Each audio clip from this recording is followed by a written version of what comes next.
ये बिहार के मधुबनी जिले के चननपुरा गांव का प्राथमिक विद्यालय है। 5वीं कक्षा तक की पढ़ाई इस विद्यालय में होती है, लेकिन कमरे हैं केवल 3।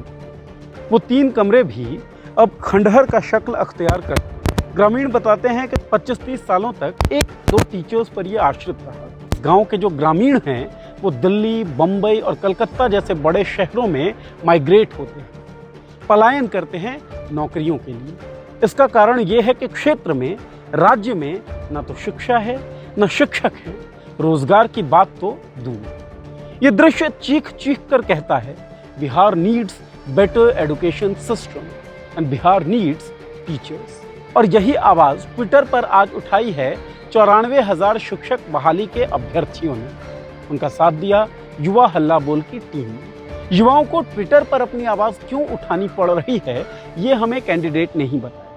उन्होंने कहा कि मेन स्ट्रीम मीडिया ने उन्हें उसी तरीके से इग्नोर कर दिया है जिस तरीके से सरकार ने। जिस तरह से तमाम मुद्दे दिखाए जाते हैं, राजनीतिक मुद्दे दिखाए जाते हैं, या जिस तरह से अन्य मसालेदार खबरें दिखाई जाती है, उस तरह शिक्षक और शिक्षा से जुड़ी खबरें मीडिया प्रकाशित नहीं करती है। यही मैं मानता हूँ कि सबसे बड़ा कारण है भारत में बेरोजगारी का। आंकड़े भयावह तस्वीर पेश करते हैं। बिहार में 3 लाख से अधिक पद खाली हैं शिक्षकों।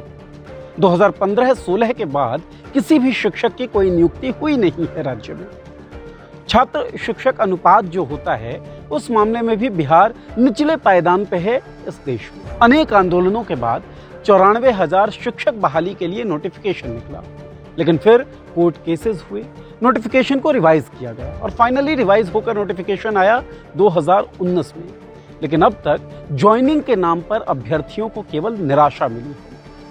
जब चुनाव लड़ने के लिए उतरी तो भारतीय जनता पार्टी ने वादा किया 19 लाख रोजगार देने का, लेकिन ये वादा धरा का धरा रह गया।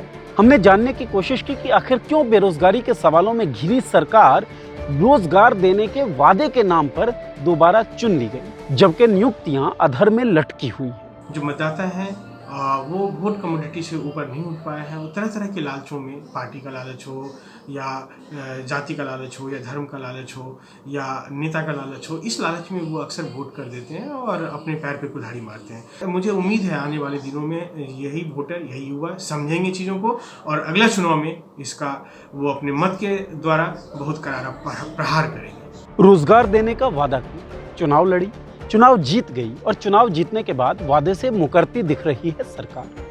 ब्लाइंड केसेस की मेंशनिंग को लेकर शिक्षा मंत्री ने आश्वासन दिया, लेकिन वो आश्वासन झूठा निकला और उसके बाद कोई बात इस पर नहीं हो रही।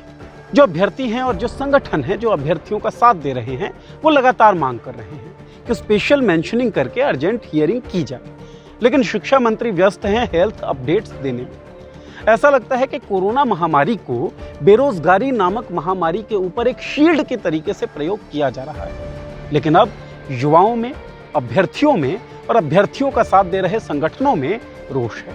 युवा हल्ला बोल के राष्ट्रीय अध्यक्ष अनुपम का कहना है कि अगर सरकार जल्दी नहीं मानी और अगर सरकार ने जल्दी स्पेशल मेंशनिंग कर, अर्जेंट हियरिंग कर इन नियुक्तियों को पूर्ण नहीं किया तो पटना में एक बड़ा आंदोलन होगा। वहीं युवा हल्ला बोल के नेशनल काउंसिल के मेंबर अखिलेश कहते हैं कि युवा हल्ला बोल अभ्यर्थियों के साथ था और अभ्यर्थियों के साथ हमेशा खड़ा रहेगा। युवा हल्ला बोल की टीम पूर्व की भांति शिक्षक अभ्यर्थियों के साथ कदम में कदम मिलाकर और बहुत ही मजबूती के साथ खड़ी है। जब तक इनकी नियुक्ति नहीं हो जाती तब तक हम इनके साथ लड़ाई लड़ते रहेंगे। वहीं उन्होंने सरकार को भी आगाह किया है, सड़क में मामला होगा, सड़क पे लड़ाई लड़ेंगे, हर जगह हम उनके लिए खड़े रहेंगे और उनको नियुक्ति दिलाकर ही हम दम लेंगे। युवा हल्ला बोल के ही नेशनल काउंसिल के मेंबर पाइक कुमार का ये कहना है कि युवाओं को अब बहाना नहीं बल्कि बहाली चाहिए। हमारी स्पष्ट मांग है कि इन 94,000 पदों पे अविलंब भर्ती सुनिश्चित करे सरकार। इसीलिए हमने नारा दिया है कि अब बहाना नहीं, बहाली चाहिए। नहीं तो जो आज कैंपेन ऑनलाइन चल रहा है वह ग्राउंड से होगा। ये जो है हम यहाँ से सरकार को चेतावनी दें। अब देखना ये अहम होगा, सरकार पर इस ट्विटर स्टॉर्म का कुछ असर पड़ता है या फिर सरकार पहले की तरह इग्नोर करती रहेगी इन प्रक्रियाओं को और मजबूर कर देगी अभ्यर्थियों को, युवाओं को सड़कों पर आकर एक बड़ा आंदोलन करने के लिए।